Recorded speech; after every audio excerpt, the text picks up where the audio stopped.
Hi, my name is Sherry Sanders, and I'm a county extension agent working in White County as a part of the University of Arkansas Division of Agriculture, and this is AgricultHER.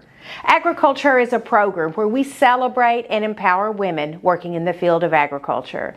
This month's feature is Magen Allen from Bismarck, Arkansas. Alongside her husband Jeremy, Magen manages multiple agricultural businesses while balancing the demands of family life and leadership service. She recently made history as the first woman elected to serve as vice president of the Arkansas Farm Bureau Federation. This is Magen's story. So Jeremy and I have been involved in Farm Bureau for, I guess, our entire marriage, so 23 years. Jeremy was a young farmer. He was actually working for his dad in the chicken houses. We had cattle. We were newly married, so we were young. And Milton Shin pulled up one day and said, "Get in the truck. You're going to a meeting." And Jeremy said, "Well, okay, yes, sir." You know, and they'd talked about it a little bit before, but Milton just came and got him. It was Tuesday evening, time for the meeting, and he went. Hot Spring County's board at that time were a lot of older men, and they saw, you know, that they needed younger involvement. And Jeremy was probably at the time one of the only in Hot Spring County that, you know, around our age. There wasn't many of us, and there's still just a few now. But he got involved, and so then I got involved, and he was the county president for about 10 years. They very quickly put him on the board and started moving him in those directions. That gave us the opportunity to attend state events, and especially the Young Farmer and Ranchers. At that time, we got involved with that. And we were given the opportunity, I guess it was in probably 2004, 2005, because Lane was pretty young, to serve on the state AgricultHER committee. So that was really neat. That's actually where we met the farmer who gave us the idea to feed the gin trash. And so through a connection with Farm Bureau, we started our feed business. And made connections, throughout that business with Farm Bureau ever since. We still, we stayed involved at the county level. We did all the things. We served as vice chair and then chair of the AgricultHER committee, Young Farmers and Ranchers committee. And after we finished that, then we started entering the contests that they do for young farmers. And we were in the Achievement Award category, and we were finalists in that for a couple of years, and then our third year we won that competition. So that was really neat. At that time they still gave away a truck, so we won a truck, and we got to go to Hawaii for the national conference, which was amazing. So lots of fun times there. We stayed involved at the county level all the way through, but we kind of took a break from the state level stuff for a bit. Jeremy stayed on the trade advisory committee for a few years and things like that. But then after, I guess it was about the time I was sending my two little ones to school, and I was going back full-fledged in the feed business, they approached me about serving on the state women's leadership committee. And that really recharged my Farm Bureau batteries, as I say. It got me back involved. Got my advocacy fired back up. It had always been important, and I loved that through our feed business, we were serving so many people in agriculture that were feeding the world. And it's just so neat, and people don't realize that that's right in their backyard most of the time, especially when it comes to cattle or livestock herds.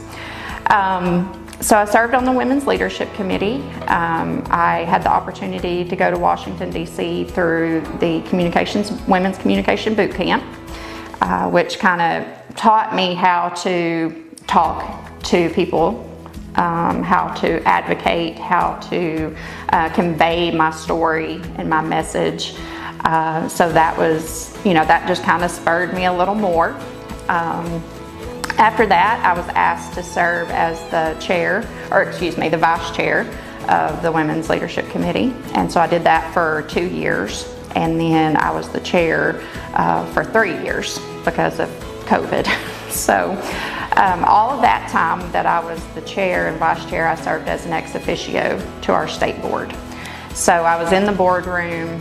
I wasn't a voting member, but I was welcomed to join the conversations and to talk about the organization and what it does, why it's important, how we can reach more people, how we can reach just people in rural communities that are worried about their way of life. You don't have to be in agriculture, you don't have to be a farmer in order to benefit from the policies of Farm Bureau. It protects so many things, or helps protect so many things about the way we live in this state.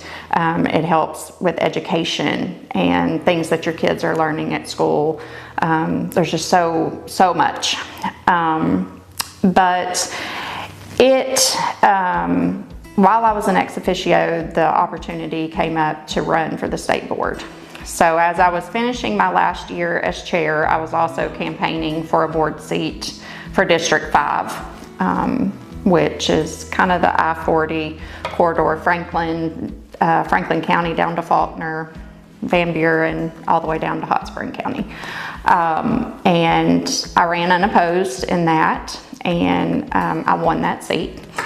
And so I just went from one meeting on Tuesday morning. I was the chair of the Women's Leadership Committee, and when I came back on Friday afternoon, I was a voting board member in a board seat. So that was really, that was neat. And it gave me the advantage because I had been in there. I had been hearing what all was going on, so I really didn't have to get brought up to speed on too much.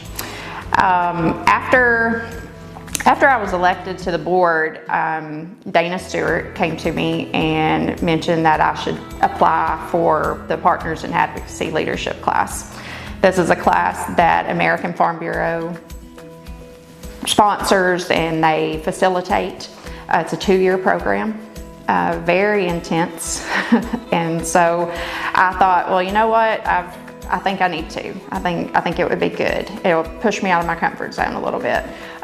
It'll keep spurring me to do the hard things. And so I applied and I was accepted. So I started that this June would actually be it would be 2 years this June that I went to our first module. And that was crazy. We were in New York City, very, very tough. They bring you in and start your media training, your strengths training, how you think about things, why you make decisions the way you do. It's really crazy the way that those tests can, lay out who you are as a person. And, if you answer them honestly, they're pretty spot on. So PAL was a lot of fun. It was a lot of work, but I have gained so much knowledge and so much confidence and just the ability to tell the story of agriculture, tell the story of the hard things that are going on, helping people understand some things that maybe they wouldn't have understood otherwise. So PAL has greatly benefited me in that scenario. So I guess it was a year ago in July, it'll be this July, I was in PAL. I finished it up in March of this year. And Mike Freeze, who was the vice president of Farm Bureau, made the announcement that he was going to retire. And, had I thought about being an officer, sure, it was on my goal list, but it wasn't, maybe not that quickly. But I had several that reached out to me and said, you need to do this. It's time for you to do this. And so after a lot of prayer, a lot of discussion with my family, I made the decision that I would run for vice president of Arkansas Farm Bureau. So from July to December, I traveled the state. I can't remember how many counties now, but I think it was around 30 or 40. I don't remember, somewhere in there, a lot. I put a lot of miles on my vehicle, but it was so awesome to get to go and visit those different counties just to see how they all work work together and then work for their county and making sure that things are done that will benefit them the best. And it was just great to get to know people better through that. Then in December of last year, I was elected as Vice President of Arkansas Farm Bureau. I am the first woman to be elected as an officer, so that, that kind of makes some waves here and there. Did I do it solely for that reason? Absolutely not. But I think it is important, and it does show that women, we know agriculture, and we can be helpful to agriculture. And so that's, it just showed me that the membership had faith in me, and that, they thought I could do the job, and I'll certainly do it to the best of my ability, and fight for everybody within Arkansas Farm Bureau, whether you're in agriculture or not.